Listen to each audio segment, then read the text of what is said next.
que vaut Les Brumes du Souvenir, le téléfilm avec Gaël Bonnat et David Camino se rediffusé ce jeudi 9 février 2023 sur France 3. On vous donne notre avis sur cette fiction. France 3 rediffuse ce jeudi 9 février à partir de 21h10 le téléfilm Les Brumes du Souvenir. Le maire de Besançon, Jean Mercier, est retrouvé assassiné. Clara Merisi, capitaine de la police criminelle au SRPJ de Nancy, se voit confier l'enquête. Pour élucider le meurtre, elle collabore avec la gendarmerie de Verdun, ainsi qu'avec François Gilbert, un anthropologue judiciaire, également historien en poste à l'ossuaire de Douaumont. Besançon est en effet une commune fantôme, située sur l'ancien champ de bataille de Verdun. Quelques jours plus tard, François Gilbert déterre un nouveau cadavre, non loin de la scène du crime. Il s'agit cette fois d'une femme, dont la mort remonte apparemment aux années 80.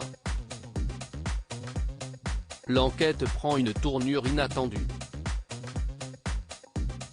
Les Brumes du Souvenir, de quoi parle le téléfilm de France 3 ? Un meurtre à Verdun ?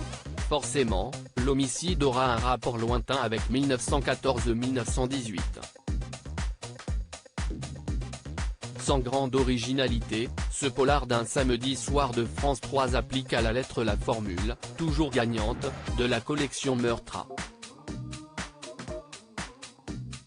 Un assassinat, un duo de flics sympathiques chargés de l'enquête, ici Gaël Bonnat et David Camino, une légende locale, et la grande histoire qui vient se mêler à cette intrigue maîtrisée de bout en bout, appuyée par une réalisation soignée.